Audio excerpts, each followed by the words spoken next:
Jornada da Sabedoria, 31 Provérbios de Salomão. Vamos, nesse momento, meditar em mais um Provérbios de Salomão. Seja bem-vindo a essa jornada, seja bem-vindo a esse vídeo. Se você ainda não assistiu outros vídeos da Jornada da Sabedoria, sugiro que você possa acompanhar também os provérbios anteriores. Volte ao provérbio número 1 e acompanhe toda essa jornada para que você possa acompanhar o raciocínio e todos os propósitos que estamos aprendendo, princípios de sabedoria nos Provérbios de Salomão.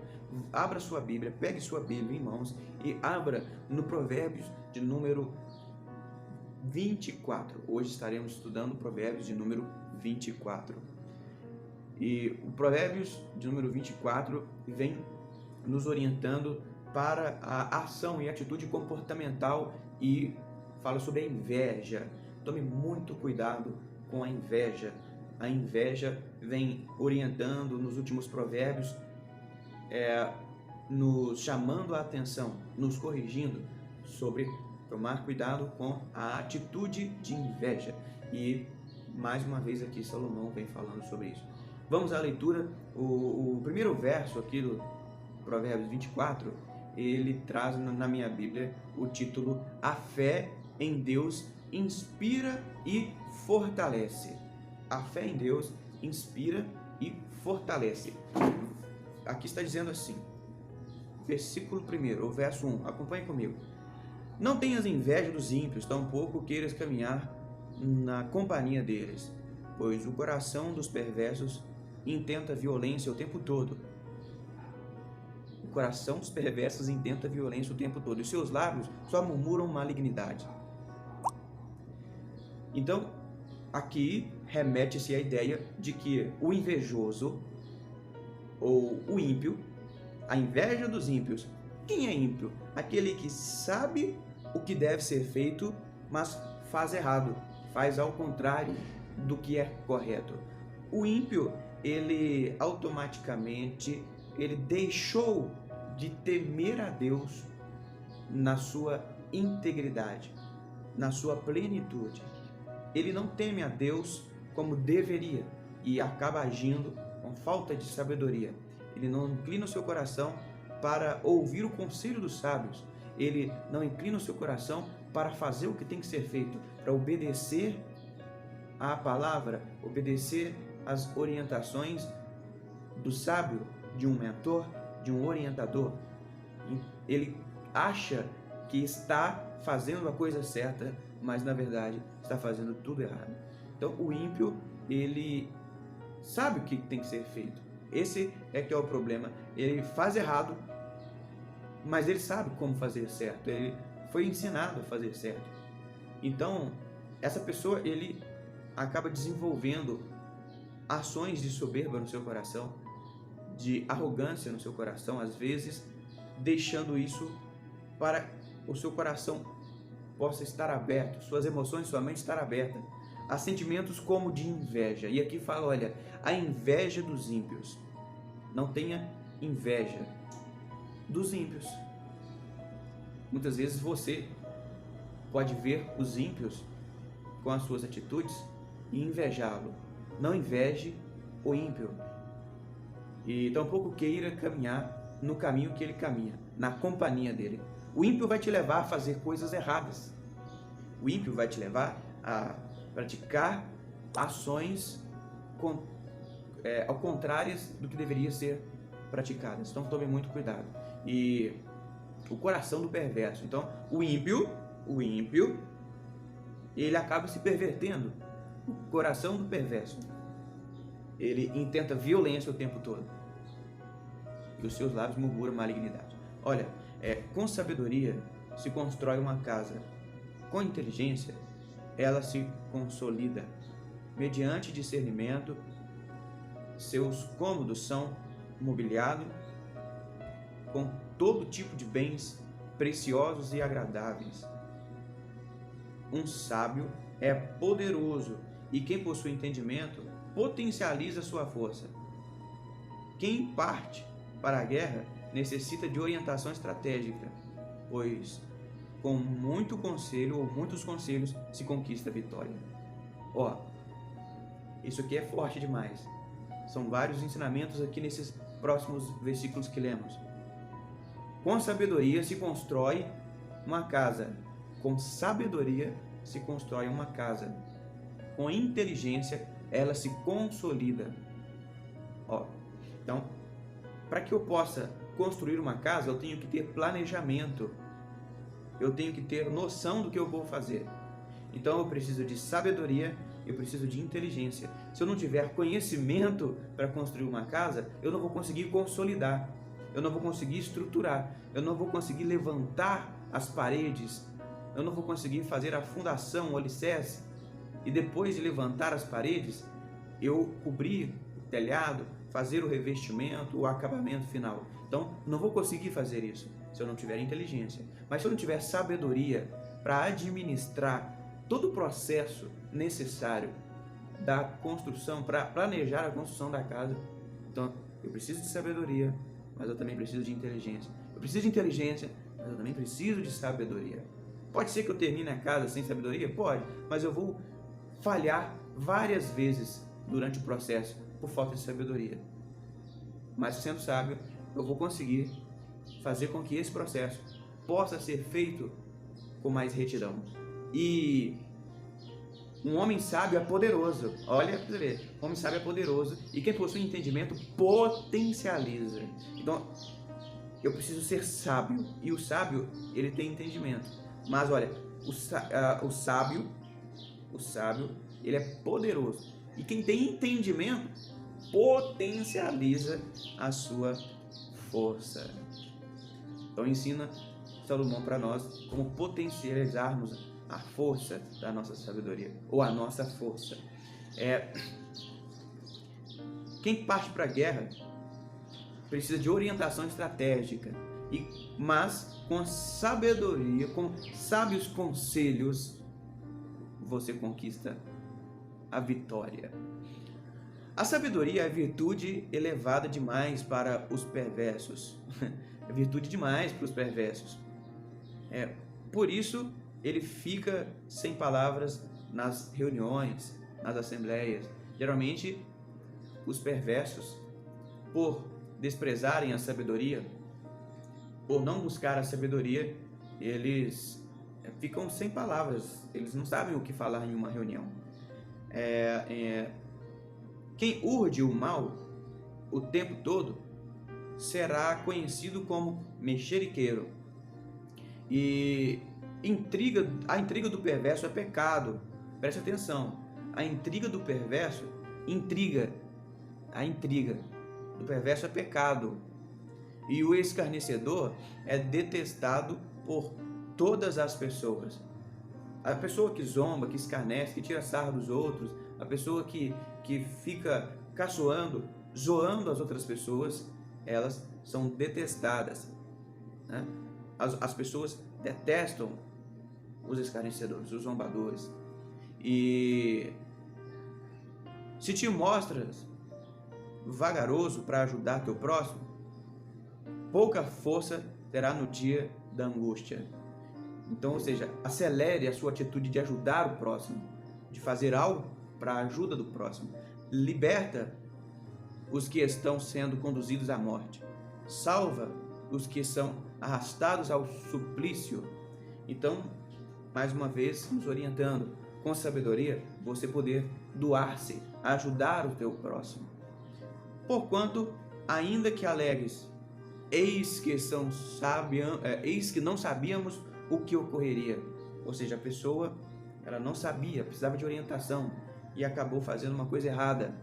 E não estou falando somente de pecado, mas ela fez uma coisa errada por falta de sabedoria, por não ter temor ao Senhor, ou por não ter conhecimento, por não ter inteligência, por não ter entendimento, discernimento. Mas você tem, então ajude essa pessoa, doe-se. Você precisa entender o propósito, para que você foi chamado para fazer, qual é a área que você domina. E quando você define o seu propósito, você consegue enxergar qual é o chamado que você tem, a habilidade que você tem para ajudar pessoas e com que você pode ajudar as pessoas. Todo mundo pode fazer alguma coisa por outras pessoas. E aqui vem falando que você, quando faz isso, tem sempre alguém que diz, olha, nós não sabíamos o que fazer. E aquele que inveja todos os corações não perceberia a verdade? Aquele que investiga todos os corações não perceberia a verdade? Não saberia aquele que preserva a sua vida? Não retribuirá ele a cada um segundo a sua atitude? Come o mel, filho meu, porque é bom. O favo de mel é doce ao paladar. Sabe também que a sabedoria é boa para a alma. Sabedoria é boa para a alma, é boa para a nossa mente consciente, subconsciente, para o nosso coração. Se a encontras, com certeza haverá futuro para ti. Quando você encontra sabedoria, com certeza vai haver futuro para você. Não te embosques, ou seja, emboscada. Não arrume emboscada para você, como faz o ímpio junto à morada do justo. Nem destruas o seu local de repouso. Pois ainda que um justo caia 7 vezes, 7 vezes tornará a se erguer. Os ímpios, todavia, são arrastados para a desgraça. Aqui não está falando que você, se enquadrando na retidão, na justiça, se enquadrando na prudência, não está falando que o justo está livre de cair. E aqui quando fala cair, não está falando cair em pecado. Em alguns casos também, pois todos pecaram e destituídos foram da glória de Deus. Então, porque pecamos, precisamos pedir perdão e converter-nos dos maus caminhos. A Bíblia nos ensina isso. Ou seja, todos são sujeitos a pecar. Precisam de vigilância, orientação, sabedoria para não cair em pecado, prudência e todos os atributos e o fruto do Espírito Santo para não cairmos em pecado. Mas aqui também está falando de erros. O justo cairá 7 vezes. Às vezes não é um pecado condenado pela Bíblia, mas às vezes é um erro que a pessoa cometeu que trouxe alguma consequência para ela.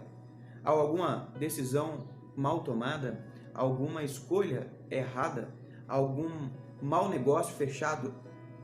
A pessoa ela acabou não se atentando para analisar com cautela, com prudência e errou. Então isso é uma orientação também que Salomão diz que o justo cairá 7 vezes e se levantará. Quanto mais o justo tem a experiência e essas 7 vezes que o justo caiu, com certeza, em cada uma daquelas quedas, ele não vai cair de novo, porque ele está se alicerçando. Pode ver que os grandes milionários, eles já quebraram alguma vez, por ter feito negócios errados, por ter tomado atitudes e decisões equivocadas, mas eles se ergueram de novo. E com certeza, naquilo que eles erraram, eles têm experiência, eles alicerçaram, edificaram uma fortaleza para não errarem novamente. Não estão sujeitos a novos erros, que eles ainda não adquiriram experiência, mas pode ter certeza de que eles conseguem se reerguer do nada, das cinzas, como pode usar a expressão, e voltar ao sucesso novamente. Então, é importante nós sabermos disso. O justo, ele cai 7 vezes, mas se erguerá novamente. Agora, o ímpio, ele é arrastado para a desgraça. O ímpio, a pessoa que sabe o que tem que fazer e não faz, ele é arrastado para a desgraça. Se o teu inimigo cai, não te alegre com isso. Nossa, isso é forte. Se o seu inimigo cair, não se alegre com a queda do seu inimigo.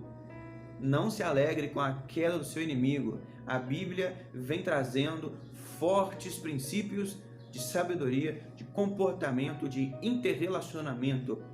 Jesus, ele nos orienta a amar o nosso inimigo. Jesus fala: amai os vossos inimigos, bendizei, ou seja, fale o bem dos que falam mal de você. Fale bem dos que falam mal de você. E ore pelos que vos maltratam. e vos perseguem.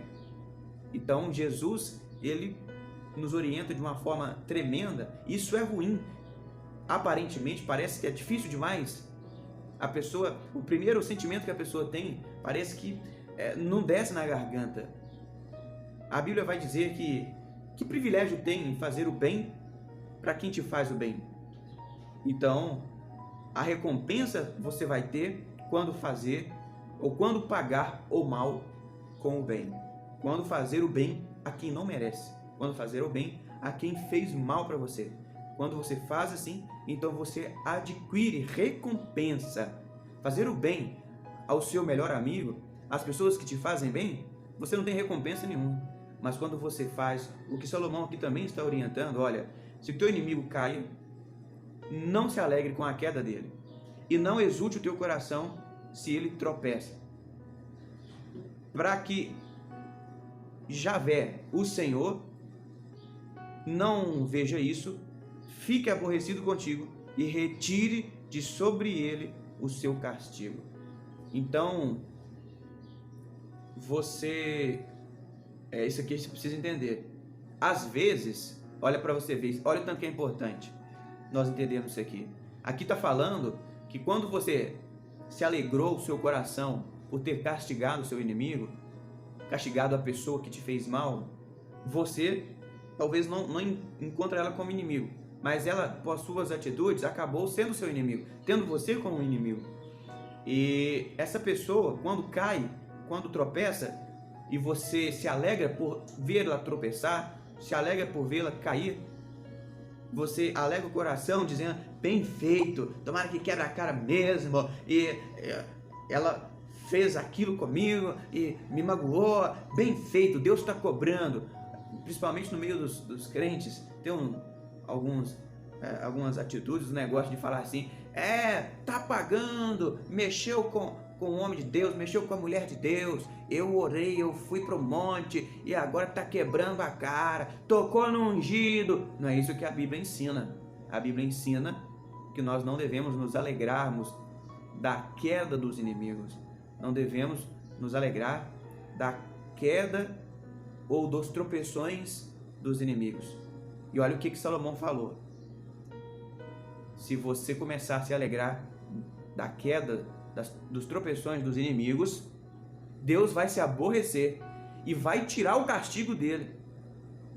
Só porque você está ficando com espírito de soberba. Aí Deus olha para você e fala assim, vou mostrar para ele. E vai tirar o castigo. Aí você fala assim, nossa, mas Deus não está agindo com justiça. Será porque Deus não fez justiça? Porque Deus faz justiça. Se a pessoa tiver que pagar a consequência, a pessoa vai pagar. Mas você não pode se alegrar quando ele estiver pagando a consequência pelos seus atos errôneos. Vamos lá. O próximo versículo.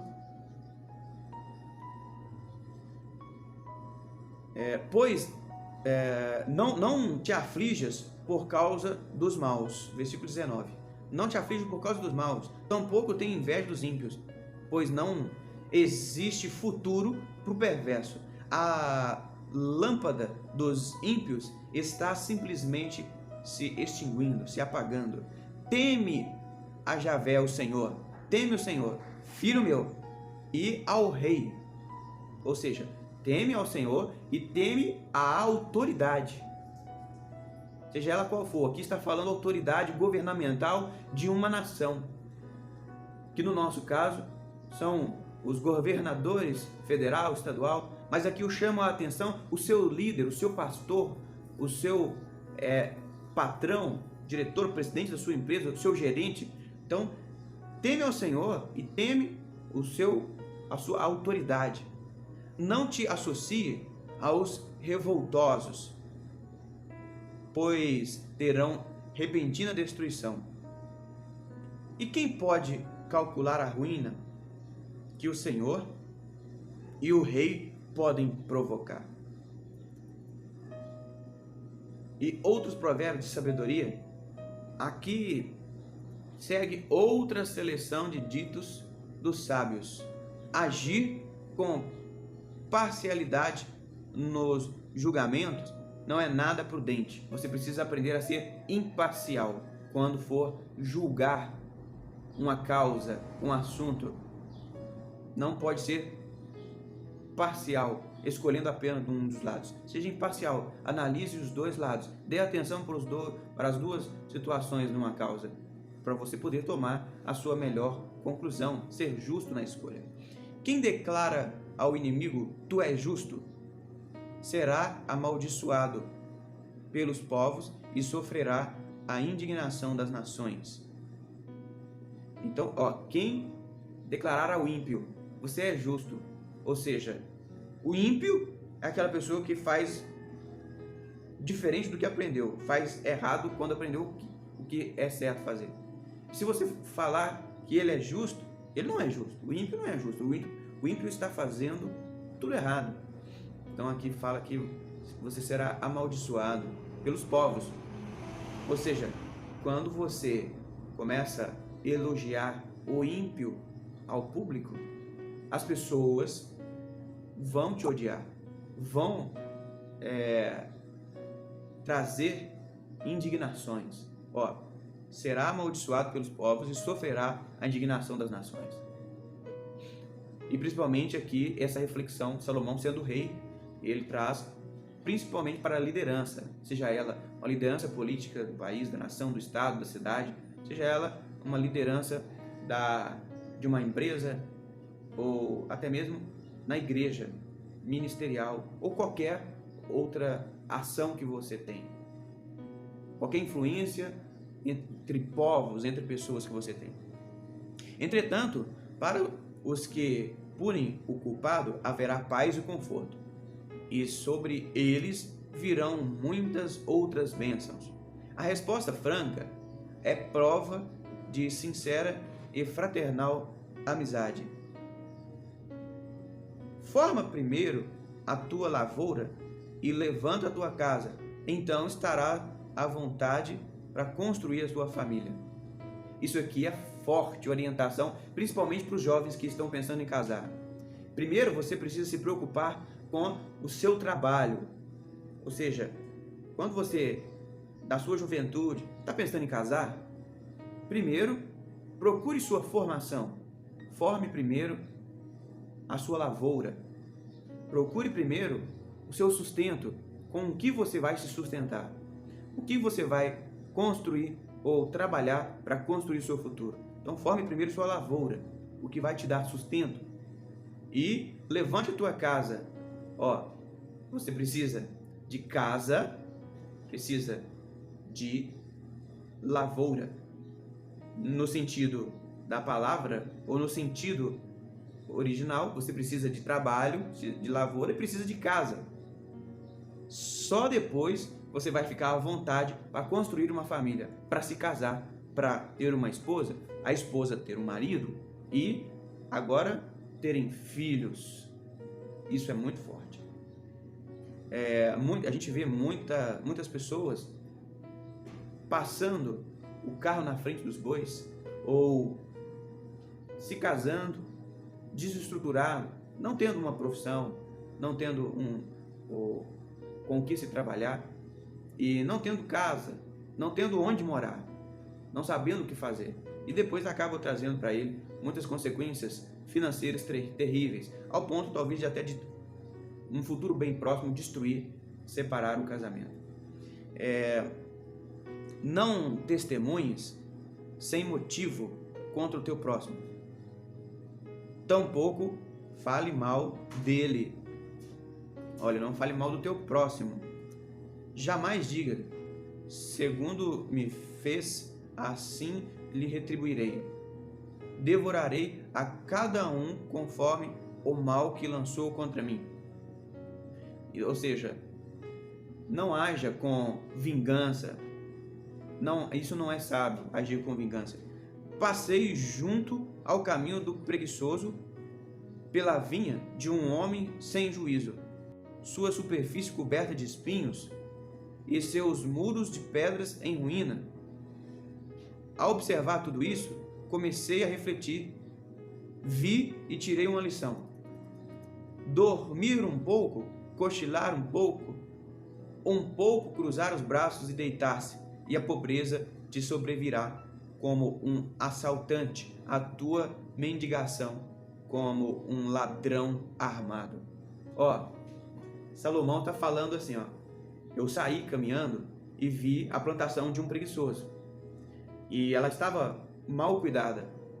A plantação de vinho do preguiçoso, e olha que naquela ocasião a lavoura de vinho da região dos hebreus, da região de Israel, era uma grande plantação, era um grande investimento, era a cultura e uma das principais comercializações, um dos principais produtos era a uva, né? E como sabemos que hoje Israel ainda é forte em muitos ramos alimentícios, muitos ramos da agricultura. E aqui vem trazendo que Salomão, ele caminhando, viu que o preguiçoso ele não cuidava da lavoura, cheio de urtiga, e o solo cheio de espinhos, embaraçando na plantação, e seu muro de pedras em ruína. O muro de pedras é o que cerca a lavoura, estava cheio de ruína. O muro de pedras é o que protegia para que não entrasse animais ou alguma coisa destruísse a lavoura, a vinha. E aqui está falando que, resumindo, o preguiçoso não cuida da sua lavoura. Quer primeiro tirar um momento de cochilo, quer tirar um momento de descanso, descansar um pouco, cochilar um pouco, dormir um pouco e cruzar os braços um pouco. E certamente a pobreza sobrevirá como fosse um assaltante entrando e roubando, tomando tudo o que tem. E essa pessoa vai entrar em estado de mendigação, né? Então, a tua mendigação como um ladrão armado, ou seja, a tua mendigação certamente vai tomar o que tem. E ele vai passar a ser mendigo, porque ficou na preguiça. Então vença a preguiça. Preguiça, ela tem motivo, tem causa. Precisamos entender qual é a causa da preguiça. A preguiça pode ser uma ação psicológica, mas a preguiça ela pode ser uma ação biológica, por uma patologia que a pessoa precisa tratar por falta de vitaminas, minerais. A preguiça pode ser um bloqueio mental que a pessoa não consegue destravar. Então, muitas vezes o preguiçoso precisa de ajuda para poder conseguir vencer essa preguiça. Tem a ação de libertar-se da preguiça, mas nós precisamos, como pessoas em busca de sabedoria, tirar do nosso sentimento a preguiça e agir buscando como nos livrar dela. Mais uma vez eu quero desejar a você a toda sorte de bênçãos, a paz do Senhor Jesus. Eu te espero no próximo Provérbios, o Provérbio de Salomão, onde nós estaremos meditando no Provérbio número 25. Ficamos por aqui e até o próximo vídeo.